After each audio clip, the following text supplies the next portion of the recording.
ꯑꯩꯒꯤ ꯃꯤꯡ ꯂꯣꯌꯥꯅꯤ ꯑꯃꯗꯤ ꯉꯁꯤꯒꯤ ꯋꯥꯔꯤ ꯑꯁꯤ 2001ꯗ ꯑꯩꯉꯣꯟꯗ ꯊꯣꯛꯈꯤꯕ ꯋꯥꯔꯤꯅꯤ꯫ ꯑꯩ ꯑꯃꯗꯤ ꯑꯩꯒꯤ ꯃꯔꯨꯞ ꯖꯤꯇꯦꯟ ꯄꯨꯟꯅ ꯂꯩꯃꯤꯟꯅꯔꯝꯃꯤ꯫ ꯑꯩꯈꯣꯏ ꯑꯅꯤ ꯁꯔꯀꯥꯔꯒꯤ ꯍꯣꯁꯄꯤꯇꯥꯜꯗ ꯊꯕꯛ ꯃꯆꯥ ꯑꯃꯃꯝ ꯇꯧꯔꯝꯃꯤ꯫ ꯍꯣꯁꯄꯤꯇꯥꯜ ꯑꯗꯨ ꯑꯩꯈꯣꯏꯒꯤ ꯈꯨꯟ ꯑꯗꯨꯗꯒꯤ ꯈꯔ ꯊꯥꯞꯅ ꯂꯩꯕꯅ ꯃꯔꯝ ꯑꯣꯏꯕꯅ ꯑꯩꯈꯣꯏ ꯑꯅꯤ ꯌꯨꯝꯗꯒꯤ ꯊꯥꯞꯅ ꯍꯣꯁꯄꯤꯇꯥꯜ ꯑꯗꯨꯒꯤ ꯃꯅꯥꯛꯇ ꯀꯥ ꯑꯃ ꯂꯧꯗꯨꯅ ꯚꯔꯥꯗ ꯂꯩꯔꯝꯃꯤ꯫ ꯖꯤꯇꯦꯟ ꯑꯃꯗꯤ ꯑꯩꯒꯤ ꯊꯕꯛ ꯑꯗꯨ ꯍꯣꯁꯄꯤꯇꯥꯜ ꯑꯗꯨꯒꯤ ꯅꯔꯁꯤꯡ ꯗꯤꯄꯥꯔꯠꯃꯦꯟꯇ ꯑꯣꯏꯔꯝꯃꯤ꯫ ꯑꯩꯈꯣꯏ ꯑꯅꯤꯃꯛ ꯑꯩꯈꯣꯏꯒꯤ ꯊꯕꯛ ꯑꯗꯨ ꯍꯔꯥꯎ ꯍꯔꯥꯎꯅ ꯇꯧꯔꯝꯃꯤ꯫ ꯅꯨꯃꯤꯠ ꯈꯔꯅꯤ ꯂꯩꯔꯕ ꯃꯇꯨꯡꯗ ꯑꯩꯈꯣꯏꯒꯤ ꯕꯣꯁꯅ ꯑꯩꯈꯣꯏ ꯑꯅꯤꯒꯤ ꯊꯕꯛ ꯑꯗꯨ ꯅꯥꯏꯠ ꯁꯤꯐꯇ ꯑꯣꯟꯊꯣꯛꯂꯝꯃꯤ꯫ ꯃꯍꯥꯛꯅ ꯑꯩꯈꯣꯏꯒꯤ ꯇꯣꯂꯣꯞ ꯑꯗꯨꯁꯨ ꯈꯔ ꯍꯦꯟꯒꯠꯄꯤꯒꯦ ꯍꯥꯏꯗꯨꯅ ꯍꯥꯏꯔꯛꯂꯝꯃꯤ꯫ ꯑꯩꯈꯣꯏꯒꯤ ꯕꯣꯁꯀꯤ ꯋꯥꯍꯩ ꯑꯗꯨ ꯇꯥꯕꯗ ꯑꯩꯗꯤ ꯌꯥꯝꯅ ꯍꯔꯥꯎꯔꯝꯃꯤ꯫ ꯑꯩꯒꯤ ꯑꯣꯏꯅꯗꯤ ꯅꯥꯏꯠ ꯁꯤꯐ ꯗ꯭ꯌꯨꯇꯤ ꯇꯧꯕꯗ ꯀꯔꯤꯃꯇ ꯑꯀꯥꯏꯕ ꯂꯩꯔꯝꯗꯦ꯫ ꯑꯗꯨꯕꯨ ꯖꯤꯇꯦꯟꯗꯤ ꯅꯨꯡꯗꯥꯡꯗ ꯗ꯭ꯌꯨꯇꯤ ꯇꯧꯕ ꯑꯗꯨ ꯈꯔ ꯀꯤꯔꯝꯃꯤ꯫ ꯃꯔꯝꯗꯤ ꯃꯍꯥꯛꯅ ꯍꯣꯁꯄꯤꯇꯥꯜ ꯑꯗꯨꯒꯤ ꯃꯔꯝꯗ ꯑꯀꯤꯕ ꯋꯥꯔꯤ ꯀꯌꯥ ꯑꯃ ꯃꯃꯥꯡꯗ ꯇꯥꯔꯝꯃꯤ꯫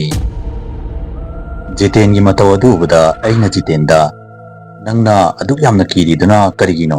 ꯍꯧꯖꯤꯛꯀꯥꯟꯗꯕꯨ ꯚꯨꯠ ꯀꯥꯏꯗꯣ ꯑꯃꯠꯇ ꯂꯩꯇ꯭ꯔꯕꯅꯤ꯫ ꯀꯩꯁꯨꯝ ꯇꯧꯔꯣꯏꯁꯦ꯫ ꯅꯪꯁꯨ ꯈꯜꯂꯒ ꯌꯦꯡꯉꯣ꯫ ꯅꯥꯏꯠ ꯁꯤꯐꯇ ꯗ꯭ꯌꯨꯇꯤꯗꯣ ꯑꯃꯨꯛ ꯍꯦꯟꯅ ꯀꯣꯝꯗꯣꯔꯤꯃꯤ꯫ ꯑꯅꯥꯕꯁꯤꯡꯁꯨ ꯂꯣꯏꯅ ꯇꯨꯝꯈ꯭ꯔꯅꯤ꯫ ꯑꯇꯩ ꯑꯍꯦꯟꯕ ꯊꯕꯛꯁꯨ ꯇꯧꯕꯒꯤ ꯃꯊꯧ ꯇꯥꯔꯔꯣꯏ꯫ ꯌꯥꯝꯅ ꯏꯃꯔꯖꯦꯟꯁꯤ ꯑꯣꯏꯔꯀꯥꯟꯗꯇ ꯗꯣꯛꯇꯔꯁꯤꯡꯒꯤ ꯃꯇꯦꯡ ꯄꯥꯡꯉꯒ ꯑꯗꯨꯝ ꯐ꯭ꯔꯤ ꯑꯣꯏꯔꯗꯧꯅꯤ꯫ ꯑꯗꯨꯒ ꯇꯣꯂꯣꯞꯁꯨ ꯍꯦꯟꯒꯗꯧꯔꯤꯃꯤ꯫ ꯑꯩꯒꯤ ꯋꯥꯍꯩ ꯑꯗꯨ ꯇꯥꯕꯗ ꯖꯤꯇꯦꯟꯁꯨ ꯅꯥꯏꯠ ꯁꯤꯐ ꯇꯧꯕꯒꯤ ꯋꯥꯐꯝ ꯑꯗꯨ ꯌꯥꯔꯝꯃꯤ꯫ ꯑꯩꯈꯣꯏ ꯑꯅꯤ ꯍꯣꯁꯄꯤꯇꯥꯜ ꯑꯗꯨꯗ ꯄꯨꯟꯅ ꯆꯠꯃꯤꯟꯅꯔꯝꯃꯤ ꯑꯃꯗꯤ ꯄꯨꯟꯅ ꯍꯟꯃꯤꯟꯅꯔꯛꯂꯝꯃꯤ꯫ ꯑꯩꯈꯣꯏ ꯑꯅꯤꯅ ꯍꯣꯁꯄꯤꯇꯥꯜ ꯑꯗꯨꯗ ꯌꯦꯡꯒꯗꯧꯔꯤꯕꯁꯤ ꯑꯅꯥꯕ ꯑꯅꯤ ꯑꯍꯨꯝ ꯈꯛꯇ ꯑꯣꯏꯔꯝꯃꯤ꯫ ꯃꯈꯣꯏ ꯃꯌꯥꯝ ꯑꯗꯨꯒꯤ ꯃꯔꯛꯇ ꯑꯅꯥꯕ ꯑꯃꯗꯤ ꯑꯉꯥꯡ ꯅꯨꯄꯤ ꯃꯆꯥ ꯑꯃ ꯑꯣꯏꯔꯝꯃꯤ꯫ ꯅꯨꯄꯤ ꯃꯆꯥꯗꯨꯒꯤ ꯃꯃꯤꯡ ꯇꯣꯝꯕꯤ ꯀꯧꯔꯝꯃꯤ꯫ ꯑꯅꯤ ꯑꯃꯅ ꯍꯅꯨꯕ ꯑꯃꯗꯤ ꯑꯃꯅ ꯍꯅꯨꯕꯤ ꯑꯃ ꯑꯣꯏꯔꯝꯃꯤ꯫ ꯅꯨꯃꯤꯠ ꯈꯔꯅꯤꯒꯤ ꯃꯇꯨꯡꯗ ꯑꯩꯈꯣꯏꯒꯤ ꯍꯣꯁꯄꯤꯇꯥꯜ ꯑꯗꯨꯗ ꯑꯅꯥꯕ ꯅꯨꯄꯥ ꯑꯃꯁꯨ ꯑꯦꯗꯃꯤꯠ ꯇꯧꯗꯨꯅ ꯄꯨꯈꯠꯂꯛꯂꯝꯃꯤ꯫ ꯅꯨꯄꯥ ꯑꯗꯨ ꯑꯦꯛꯁꯤꯗꯦꯟꯇ ꯁꯣꯛꯄ ꯑꯣꯏꯔꯝꯃꯤ꯫ ꯅꯨꯄꯥ ꯑꯗꯨꯒꯤ ꯌꯦꯠ ꯊꯪꯕ ꯃꯈꯨꯠ ꯑꯗꯨ ꯐ꯭ꯔꯦꯛꯆꯔ ꯑꯣꯏꯔꯝꯃꯤ ꯑꯃꯗꯤ ꯃꯀꯣꯛ ꯑꯗꯨ ꯌꯥꯝꯅ ꯊꯤꯅ ꯁꯣꯛꯂꯝꯃꯤ꯫ ꯅꯨꯄꯥ ꯑꯗꯨꯒꯤ ꯐꯤꯚꯝ ꯑꯗꯨ ꯌꯥꯝꯅ ꯊꯤꯅ ꯁꯣꯛꯂꯝꯃꯤ꯫ ꯅꯣꯡꯃ ꯑꯍꯤꯡ ꯑꯃ ꯑꯩꯈꯣꯏ ꯑꯅꯤꯅ ꯗ꯭ꯌꯨꯇꯤ ꯇꯧꯗꯨꯅ ꯂꯩꯔꯤꯉꯩꯗ ꯔꯨꯝ ꯅꯝꯕꯔ 10ꯗꯒꯤ ꯑꯩꯈꯣꯏꯅ ꯃꯤ ꯈꯔ ꯋꯥꯔꯤ ꯁꯥꯟꯅꯕꯒꯤ ꯈꯣꯟꯖꯦꯜ ꯑꯃ ꯇꯥꯔꯝꯃꯤ꯫ ꯑꯩꯅ ꯑꯁꯨꯛ ꯊꯦꯡꯈ꯭ꯔꯕ ꯑꯍꯤꯡ ꯑꯁꯤꯗ ꯀꯅꯥꯕꯨ ꯑꯣꯏꯔꯤꯖꯥꯠꯅꯣ? ꯑꯅꯥꯕꯁꯤꯡꯗꯤ ꯂꯣꯏꯅ ꯇꯨꯝꯂꯝꯂꯅꯤꯅ ꯍꯥꯏꯗꯨꯅ ꯈꯜꯂꯝꯃꯤ ꯑꯃꯗꯤ ꯔꯨꯝ ꯑꯗꯨꯗ ꯆꯪꯗꯨꯅ ꯌꯦꯡꯂꯝꯃꯤ꯫ ꯑꯩꯅ ꯔꯨꯝ ꯑꯗꯨꯗ ꯇꯣꯝꯕꯤ ꯂꯦꯞꯇꯨꯅ ꯂꯩꯕ ꯎꯈꯤ꯫ ꯃꯍꯥꯛꯅ ꯑꯦꯛꯁꯤꯗꯦꯟꯇ ꯁꯣꯛꯇꯨꯅ ꯄꯨꯈꯠꯂꯛꯂꯤꯕ ꯅꯨꯄꯥ ꯑꯗꯨꯗ ꯀꯔꯤꯒꯨꯝꯕ ꯋꯥ ꯑꯃ ꯍꯥꯏꯗꯨꯅ ꯂꯩꯔꯝꯃꯤ꯫ ꯑꯩꯅ ꯇꯣꯝꯕꯤꯗ "ꯇꯣꯝꯕꯤ, ꯅꯪꯗꯤ ꯁꯤꯗ ꯀꯩꯗꯧꯔꯝꯃꯤꯕ?" ꯍꯥꯏꯗꯨꯅ ꯍꯪꯂꯝꯃꯤ꯫ ꯑꯩꯅ ꯀꯧꯕꯗꯨꯗ ꯑꯉꯥꯡ ꯑꯗꯨ ꯈꯪꯂꯝꯃꯤ ꯑꯃꯗꯤ ꯄꯥꯈꯠꯄꯒꯨꯝꯁꯨ ꯇꯧꯔꯝꯃꯤ꯫ ꯑꯉꯥꯡ ꯑꯗꯨ ꯑꯩꯉꯣꯟꯗ ꯃꯨꯟꯅ ꯌꯦꯡꯗꯨꯅ ꯂꯦꯞꯇꯨꯅ ꯂꯩꯔꯝꯃꯤ꯫ ꯃꯇꯥꯡ ꯑꯗꯨꯗ ꯖꯤꯇꯦꯟꯁꯨ ꯔꯨꯝ ꯑꯗꯨꯗ ꯆꯪꯂꯛꯂꯝꯃꯤ ꯑꯃꯗꯤ ꯇꯣꯝꯕꯤꯗ "ꯇꯣꯝꯕꯤ, ꯅꯪꯗꯤ ꯑꯁꯨꯛ ꯊꯦꯡꯅꯐꯥꯎ ꯁꯤꯗ ꯀꯩꯗꯧꯔꯤꯕ? ꯍꯧꯖꯤꯛꯐꯥꯎꯕ ꯇꯨꯝꯗ꯭ꯔꯤꯕ ꯅꯪꯕꯣ?" ꯍꯥꯏꯗꯨꯅ ꯍꯪꯂꯝꯃꯤ꯫ ꯃꯗꯨꯗ ꯇꯣꯝꯕꯤꯅ "ꯇꯨꯝꯃꯅꯤ ꯑꯪꯀꯜ, ꯑꯩꯗꯤ ꯃꯁꯤꯒꯤ ꯑꯪꯀꯜꯁꯤꯗ ꯒꯨꯗ ꯕꯥꯏ ꯍꯥꯏꯒꯦ ꯂꯥꯛꯂꯝꯕꯅꯤ" ꯍꯥꯏꯗꯨꯅ ꯈꯨꯝꯂꯛꯂꯝꯃꯤ꯫ ꯃꯗꯨꯗ ꯖꯤꯇꯦꯟꯅ "ꯑꯪꯀꯜꯗ ꯒꯨꯗ ꯕꯥꯏ ꯍꯥꯏꯔꯗꯤ ꯍꯧꯖꯤꯛ ꯇꯨꯝꯔꯁꯤ ꯂꯥꯛꯑꯣ" ꯍꯥꯏꯔꯒ ꯇꯣꯝꯕꯤꯕꯨ ꯃꯍꯥꯛꯀꯤ ꯔꯨꯝꯗ ꯄꯨꯗꯨꯅ ꯆꯠꯈꯤ꯫ ꯑꯗꯨꯕꯨ ꯑꯩꯅ ꯅꯨꯄꯥ ꯑꯗꯨꯒꯤ ꯃꯥꯏꯊꯣꯡꯗ ꯑꯀꯤꯕꯒꯤ ꯃꯃꯤ ꯑꯃ ꯇꯥꯕ ꯎꯔꯝꯃꯤ꯫ ꯃꯗꯨꯗ ꯑꯩꯅ ꯅꯨꯄꯥ ꯑꯗꯨꯗ "ꯀꯩꯗꯧꯔꯒꯦ ꯏꯇꯥꯎ? ꯍꯛꯆꯥꯡꯗꯣ ꯈꯔ ꯅꯨꯡꯉꯥꯏꯇ꯭ꯔꯤꯕꯅꯦ" ꯍꯥꯏꯗꯨꯅ ꯍꯪꯂꯝꯃꯤ꯫ ꯃꯗꯨꯗ ꯅꯨꯄꯥ ꯑꯗꯨꯅ ꯀꯔꯤꯃꯇ ꯈꯨꯝꯗꯅ ꯃꯉꯛꯁꯝ ꯑꯗꯨ ꯍꯥꯏꯗꯨꯅ ꯇꯨꯃꯤꯟꯅ ꯂꯩꯔꯝꯃꯤ꯫ ꯃꯗꯨ ꯎꯕꯗ ꯑꯩꯁꯨ ꯀꯩꯁꯨꯝ ꯇꯧꯗꯕ ꯃꯥꯜꯂꯤ ꯈꯟꯗꯨꯅ ꯔꯨꯝ ꯑꯗꯨꯗꯒꯤ ꯊꯣꯛꯂꯛꯂꯝꯃꯤ꯫ ꯅꯨꯃꯤꯠ ꯑꯗꯨꯒꯤ ꯗ꯭ꯌꯨꯇꯤ ꯑꯗꯨ ꯂꯣꯏꯗꯨꯅ ꯑꯩꯒ ꯖꯤꯇꯦꯟꯒ ꯆꯥꯎꯔꯥꯛꯅ ꯑꯌꯨꯛꯀꯤ ꯄꯨꯡ 3:30 ꯇꯥꯔꯛꯄ ꯑꯗꯨꯋꯥꯏꯗ ꯌꯨꯝꯗ ꯍꯜꯂꯛꯂꯝꯃꯤ꯫ ꯃꯊꯪꯒꯤ ꯅꯨꯃꯤꯠ ꯑꯗꯨ ꯑꯩꯈꯣꯏ ꯑꯅꯤꯒꯤ ꯁꯨꯇꯤ ꯑꯣꯏꯔꯝꯃꯤ꯫ ꯌꯨꯝ ꯌꯧꯔꯕ ꯃꯇꯨꯡꯗ ꯑꯩꯅ ꯅꯨꯄꯤ ꯃꯆꯥꯗꯨꯒꯤ ꯋꯥ ꯑꯗꯨ ꯈꯪꯅꯤꯡ ꯅꯤꯡꯁꯤꯡꯂꯛꯂꯝꯃꯤ ꯑꯃꯗꯤ ꯖꯤꯇꯦꯟꯗ "ꯖꯤꯇꯦꯟ, ꯅꯨꯄꯤ ꯃꯆꯥꯗꯨꯅ ꯅꯨꯄꯥꯗꯨꯗ ꯒꯨꯗ ꯕꯥꯏ ꯍꯥꯏꯔꯤꯗꯨꯕꯨ ꯀꯔꯤꯒꯤꯅꯣ? ꯒꯨꯗ ꯅꯥꯏꯠ ꯍꯥꯏꯒꯗꯕ ꯅꯠꯇ꯭ꯔꯅꯦ?" ꯍꯥꯏꯗꯨꯅ ꯍꯪꯂꯝꯃꯤ꯫ ꯃꯗꯨꯗ ꯖꯤꯇꯦꯟꯅ ꯅꯣꯛꯇꯨꯅ ꯑꯩꯉꯣꯟꯗ "ꯀꯔꯤꯅꯣ ꯂꯣꯌꯥ, ꯅꯪꯁꯨ ꯑꯉꯥꯡ ꯃꯆꯥꯗꯨꯅ ꯉꯥꯡꯕ ꯋꯥꯗꯨꯕꯨ ꯃꯍꯥꯛ ꯃꯁꯥꯐꯥꯎ ꯈꯪꯉꯝꯃꯣꯏ ꯀꯔꯤ ꯍꯥꯏꯔꯤꯅꯣ ꯍꯥꯏꯕꯗꯨ" ꯍꯥꯏꯗꯨꯅ ꯍꯥꯏꯔꯛꯂꯝꯃꯤ꯫ ꯑꯩꯁꯨ "ꯍꯣꯏꯗ" ꯍꯥꯏꯗꯨꯅ ꯐꯥꯒꯤ ꯇꯧꯗꯨꯅ ꯋꯥ ꯑꯗꯨ ꯂꯣꯏꯁꯤꯜꯂꯝꯃꯤ꯫ ꯃꯊꯪꯒꯤ ꯅꯨꯡꯗꯥꯡꯗ ꯑꯩꯈꯣꯏꯅ ꯍꯣꯁꯄꯤꯇꯥꯜꯗ ꯂꯥꯛꯄꯗ ꯑꯩꯅ ꯅꯨꯄꯥ ꯑꯗꯨꯒꯤ ꯃꯅꯥꯛꯇ ꯆꯪꯗꯨꯅ "ꯅꯨꯃꯤꯠ ꯑꯗꯨꯒꯤ ꯑꯍꯤꯡ ꯑꯗꯨꯗ ꯅꯪꯅ ꯑꯗꯨꯛ ꯌꯥꯝꯅ ꯀꯤꯔꯤꯗꯨꯅ ꯀꯔꯤꯒꯤꯅꯣ?" ꯍꯥꯏꯕꯗꯨ ꯍꯪꯒꯦ ꯍꯥꯏꯗꯨꯅ ꯆꯪꯂꯝꯃꯤ꯫ ꯑꯗꯨꯕꯨ ꯑꯩꯅ ꯔꯨꯝ ꯑꯗꯨꯒꯤ ꯃꯅꯨꯡꯗ ꯆꯪꯂꯨꯕꯗ ꯔꯨꯝ ꯑꯗꯨꯗ ꯑꯇꯣꯞꯄ ꯑꯅꯥꯕ ꯃꯤ ꯑꯃ ꯐꯃꯨꯡ ꯑꯗꯨꯗ ꯍꯤꯞꯇꯨꯅ ꯂꯩꯔꯝꯕ ꯎꯈꯤ꯫ ꯃꯗꯨꯗ ꯑꯩꯅ ꯔꯤꯁꯦꯞꯁꯟꯗ ꯆꯠꯇꯨꯅ "ꯉꯔꯥꯡ ꯔꯨꯝ ꯅꯝꯕꯔ 10ꯗ ꯍꯤꯞꯇꯨꯅ ꯂꯩꯍꯧꯕ ꯅꯨꯄꯥ ꯑꯗꯨ ꯀꯗꯥꯏꯗ ꯆꯠꯈ꯭ꯔꯒꯦ?" ꯍꯥꯏꯗꯨꯅ ꯍꯪꯂꯨꯕꯗ ꯔꯤꯁꯦꯞꯁꯅꯤꯁ ꯑꯗꯨꯅ "ꯑꯦꯛꯁꯤꯗꯦꯟ ꯊꯣꯛꯇꯨꯅ ꯄꯨꯈꯠꯂꯛꯄ ꯅꯨꯄꯥꯗꯨꯔꯣ? ꯃꯍꯥꯛꯇꯤ ꯉꯔꯥꯡ ꯅꯨꯡꯗꯥꯡ ꯁꯤꯗꯨꯅ ꯃꯌꯨꯝꯗ ꯄꯨꯊꯈ꯭ꯔꯦ" ꯍꯥꯏꯗꯨꯅ ꯍꯥꯏꯔꯛꯂꯝꯃꯤ꯫ ꯃꯗꯨ ꯇꯥꯕꯗ ꯑꯩ ꯊꯥꯖꯕ ꯉꯝꯂꯝꯗꯦ ꯑꯃꯗꯤ ꯖꯤꯇꯦꯟꯒꯤ ꯃꯅꯥꯛꯇ ꯆꯠꯇꯨꯅ ꯖꯤꯇꯦꯟꯗ ꯎꯔꯕ꯭ꯔꯥ ꯅꯨꯄꯥꯗꯨ ꯁꯤꯈ꯭ꯔꯦ ꯍꯥꯏꯔꯤꯕꯁꯦ ꯅꯨꯄꯥꯗꯨ ꯁꯤꯗꯣꯔꯦ ꯍꯥꯏꯕꯁꯤ ꯅꯨꯄꯤ ꯃꯆꯥꯗꯨꯅ ꯍꯥꯟꯅ ꯈꯪꯕ ꯃꯥꯜꯂꯦ ꯑꯩꯅ ꯍꯥꯏꯗ꯭ꯔꯥ ꯅꯨꯄꯤ ꯃꯆꯥꯁꯤ ꯃꯑꯣꯡ ꯑꯃ ꯇꯧꯏ ꯍꯥꯏꯗꯨꯅ ꯍꯥꯏꯔꯝꯃꯤ ꯃꯗꯨꯗ ꯖꯤꯇꯦꯟꯅ ꯑꯗꯨꯒꯨꯝꯕ ꯀꯔꯤꯁꯨ ꯅꯠꯇꯦꯁꯦ ꯅꯨꯄꯤ ꯃꯆꯥꯗꯨꯒꯤ ꯋꯥꯗꯨꯒ ꯃꯄꯥ ꯆꯥꯅꯈꯤꯕ ꯑꯣꯏꯔꯝꯒꯅꯤ ꯅꯪꯅ ꯑꯩꯉꯣꯟꯗ ꯅꯥꯏꯠ ꯁꯤꯐꯠꯁꯦ ꯇꯧꯁꯦ ꯍꯥꯏꯔꯒ ꯅꯪ ꯑꯣꯏꯅ ꯀꯤꯔꯕ ꯃꯥꯜꯂꯦ ꯍꯥꯏꯗꯨꯅ ꯍꯥꯏꯔꯛꯂꯝꯃꯤ ꯅꯨꯃꯤꯠ ꯑꯗꯨ ꯑꯩꯈꯣꯏ ꯑꯅꯤ ꯑꯩꯈꯣꯏꯒꯤ ꯗ꯭ꯌꯨꯇꯤꯗꯒꯤ ꯕ꯭ꯔꯦꯛ ꯂꯧꯗꯨꯅ ꯂꯥꯛꯄꯗ ꯇꯣꯝꯕꯤ ꯔꯨꯝ ꯅꯝꯕꯔ 9ꯗꯒꯤ ꯊꯣꯛꯂꯛꯇꯨꯅ ꯆꯠꯈꯤꯕ ꯎꯔꯝꯃꯤ ꯔꯨꯝ ꯅꯝꯕꯔ 9 ꯑꯗꯨꯗ ꯅꯨꯄꯥ ꯑꯃ ꯑꯦꯗꯃꯤꯠ ꯇꯧꯗꯨꯅ ꯂꯩꯔꯝꯃꯤ ꯅꯨꯄꯥ ꯑꯗꯨꯁꯨ ꯑꯦꯛꯁꯤꯗꯦꯟꯠ ꯊꯣꯛꯄꯗꯒꯤ ꯃꯀꯣꯛ ꯑꯃꯗꯤ ꯃꯈꯨꯠ ꯑꯗꯨꯗ ꯌꯥꯝꯅ ꯊꯤꯅ ꯁꯣꯛꯂꯝꯃꯤ नुपा अदु बिल्डिंग अमगी सेकेंड फ्लोर दगी तारक पोइरमी अखोय अनिना रूम अदुदा चंगलुबदा नुपा अदुना हौजिमु कनानो अमुक चंगलगलिसना अई नायक्तंग पुथागे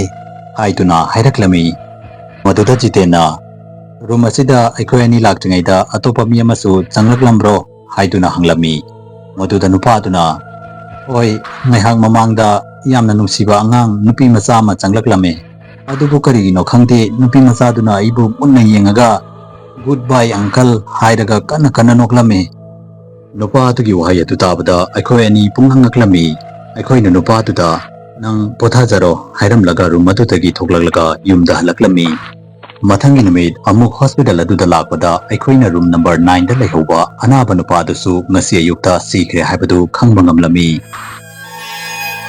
मदो खंगबगा अखोय अनि यामना किरमी अमदी अइना जितेंदा अइना हाइद्रा नुपी मचादु अचंब नुपी नते मोंग मतौई हाइदुना हाइरमी अखोय अनि तोंबीगी रूम दा चंगलमी तोंबीगी रूम नंबर असि रूम नंबर 12 ओइरमी अखोय अनि न रूम अदुदा चंगबगा तोंबीदा नंगारांग नुंदांग रूम नंबर 9 दा कैदोबो चंगरिनो हाइदुना हंगलमी मदुदा तोंबीना कैसुम तौबा नते अइदी अंकल दा गुड बाय हाइगे चंगलुबने हाइदुना खुमलकलमी मदुदा इना तोंबीदा नंगदी अंकल दा करी गुड बाय हाइरिबा गुड नाइट हाइगदबा नत्रो हाइदुना हंगलमी अइगी वहांग अदु ताबदा तोंबी खंगो होगलमी अमदी वासो मता ngang अइंगोंदा मुन्ना येंगदुना लेपतुना तुमिना लेरमी ngaiak leiraba matungda mahak room adudagi kanna chenthokhi अखोय अनिसु महाकी मनिंगदा कन्ना चेंदुना तानारमी अखोय अनिना तोंबीबु हॉस्पिटल अदुदा कोइथि थिरमी अदुबु थीबा फंगलमदे मदुदा अखोयना हॉस्पिटल अदुगी काउंटर अमदा चतुना मफम असिदगी नुपी मचा अमा थोखिबा होबरा हाइदुना हंगलमी मदुदा काउंटर अदुदा लेरंबा नर्स नुपी अदुना कदाइदगी नुपी मचानो करम नुपी मचानो हॉस्पिटल असिददी नुपी मचासु अमता लैसु लेतना हाइदुना हाइरक्लमी नर्स नुपी अदुगी वहाय अदु ताबदा अखोय अनि पुंगंगलमी अमदी थाजबा ngamlamde मदुदा अइना रूम नंबर 12 ता एडमिट तौदुना लेबा तोंबी कौबा नुपी मचादो हाइदुना हाइरमी मदुदा नर्स नुपी अदुना रूम नंबर 12 तदी कनामता लेते सर अदु ओइरबसु अई कंप्यूटर दा अमुक्ता चेक तौरगा येंगे हाइरगा कंप्यूटर अदुदा थिरमी ngaiha computer aduda thiraba matungda nurse nupi aduna o sir khoina hanglibasi room number 12 ta leiramba thobal dagi pukhalakhiba tombi kauba nupi masadu oire sir nupi masadu di hapta ama muki mamangda siduna mayumda puthakare nupi masadu gi mokokta yamna thina soklami doctor singna nupi masadu bu kannaba yamna kanna honakhibani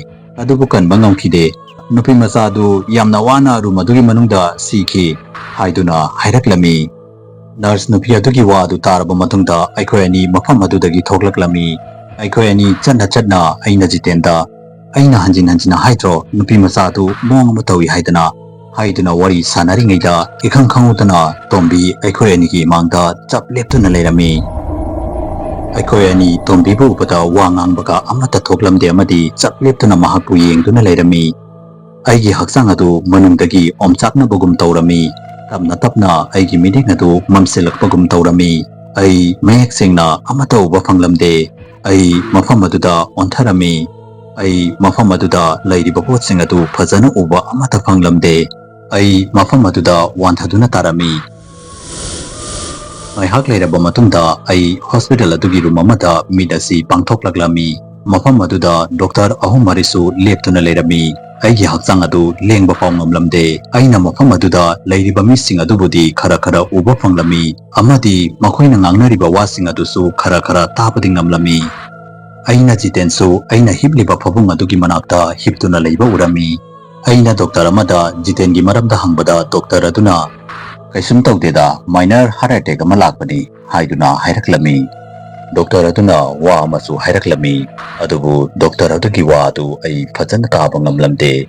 Doctor sing aduna aikhoigi room adudagi thokhraba matungda karigino khante aigi haksang aduda khara ingba fawraklammi. Ai midasi pangthokpa ngamlamde. Adu oirabasu aina midasi khara pangthoklaga yenglubada aigi pabung adudagi khara thaplapna tombi leptuna leiba urammi. Mahak Jiten bu yengduna noktuna leirami. Hauzik aigi miyunasi yamna kanna chongba hauraklammi. Aina tombi bu urabasu karimata tawba ngamlamde. Aigi haksang adu lengba po ngamlamde. Aigi haksang pumba adu chingsinkibagumsu tawrami.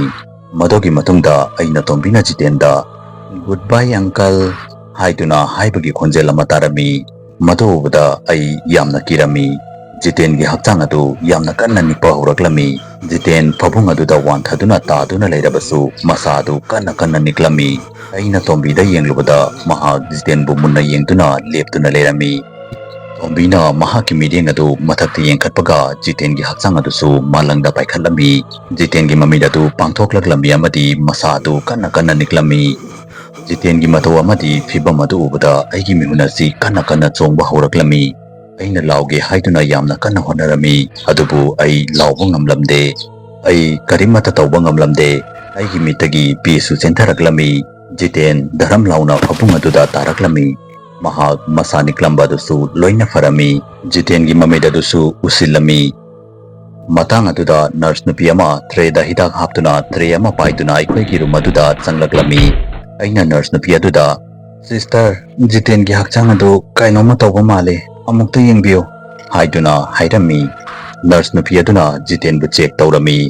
Jiten gi haksang adu punginglammi. Asuk thuna asumna karamna oithokadoribano Haiduna nurse nupi aduna thajaba ngamlamde. Pungkhai muki mamangdadi loina farambani. Nurse nupi aduna yamna nungaitana aingonda mamai adu nontharaga nangi namanaba si taibangpan asibu thadoktuna chatkre Haiduna hairaklammi. Tombi room adugi kachin amada leptuna aingonda munna yengtuna nokla duna leptuna leirami. Aina masipamna basi tombi ki thawai aduna tawba ngaktani haibadu khangba ngamlammi. Numit nini muki matungda aisu hospital adudagi discharge tawrami. Numit adudagi ai night shift tawge haiduna sumkhan khankide.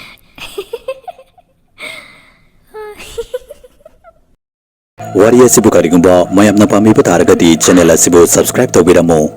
Amadi video asibu like and share amamam ta tawbiramo. Mathangi video da anopa episode anoba wari amaga loinana amuk unarasi habesiga loinana yangkopam loyangan bana mayam pumnamak tagi kainabagi yathang nizari.